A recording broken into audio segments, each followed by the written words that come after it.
Почитувани поздрав и од мене до сите вас кои што во моментов сте на програмата на Канал 5 и се разбира ве поканувам да го проследите и разговорот кој што ни следува во продолжение.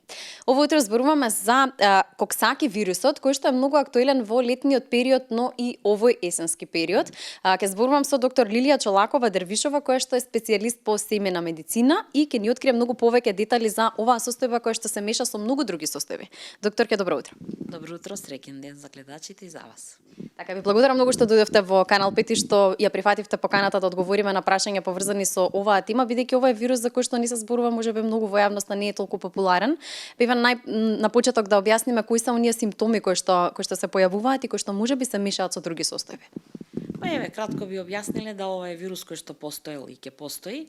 Го има во нашите литератури медицински, иначе како голем практичар се рачунам кој што 33 години работам, затоа и на Facebook објавив едукативно за да нема промашувања, диференцијално дијагностички со други заболувања.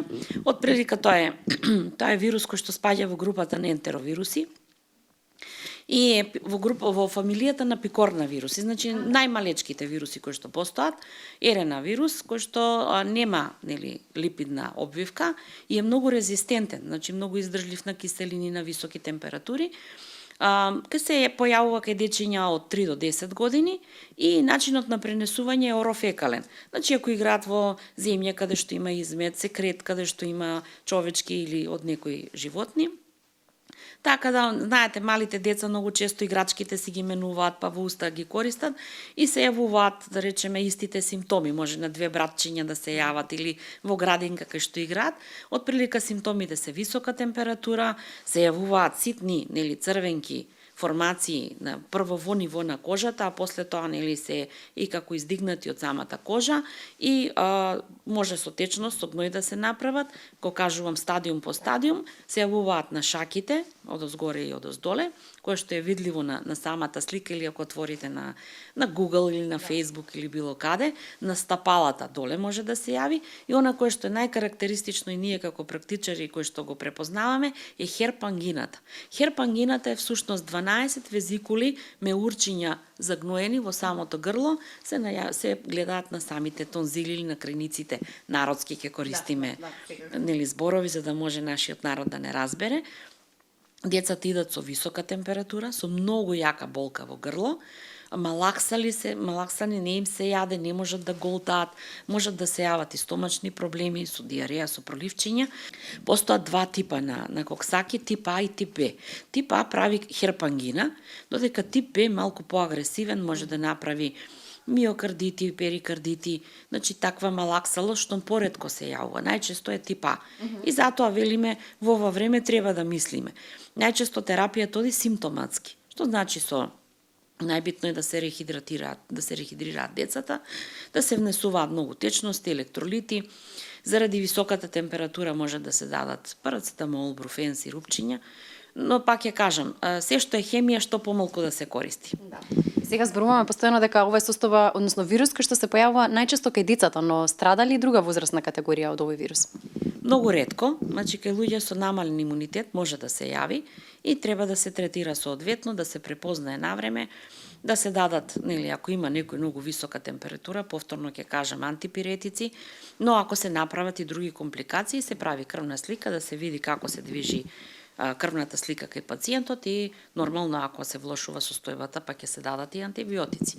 Заради тоа што многу често на одреден вирус се накалемуваат после тоа и бактерии и така. Постои ли превенција за оваа состојба? Не, вакцина не постои. Повторно ќе кажам, нема потреба од паники, нема потреба, вируси има огромен број, во нашава планета. Се зависи како се движите, многу е битна хигиена на рацете и да сте, например, овие дечиња кога се овака заразени, да речем, препорачувам една недела дома да седат за да нема контакти со други дечиња за да не се шири. Бидејќи може да се случи да се скивате, да се накашлате кон другарчето и едноставно рековме од самиот секрет може да се прошири. Да, колку оваа состојба се пренесува, колку дечињата може да ја пренесат на родителите или на другите другарчиња во градинка, во училиште, било каде што се движат? Па можам да кажам дека за моите 33 години само еднаш сум видела кај повозрастна особа така, и тоа чистела, да речеме, земја средувала, па се буцнала со трендафилот кој што мачки оделе и вршеле нужда и такви работи, значи повторно е кај што постоеле фекалии. И затоа велам, значи сме забележале многу пати кај дечиња. Најчеста е појавата од 3 до 10 години.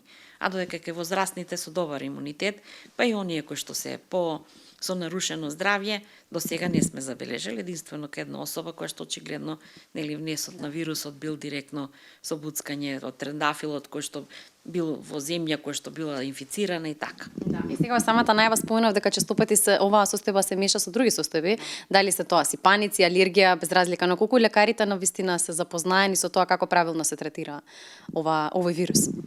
Знаете како, се работи до искуството, затоа многу пати јас во сите мои разговори со фондот, со министерство, поготово со Министерство за здравство, велам да млад доктор треба да поработи 2-3 години со повозрасен доктор, за да си ги пренесат знаењата, за да ги пренесат искуствата, за да нема промашувања, да нема пропуштени дијагнози, бидејќи доволно е на еден млад доктор еднаш да му покажете што е коксаки или што е шуга или некој од тие слични диференцијално дијагностички болести кои што може да се направат компарација, така да тој млад доктор јас мислам дека веднаш ќе следниот пат кога ќе го види веќе ќе го препознае.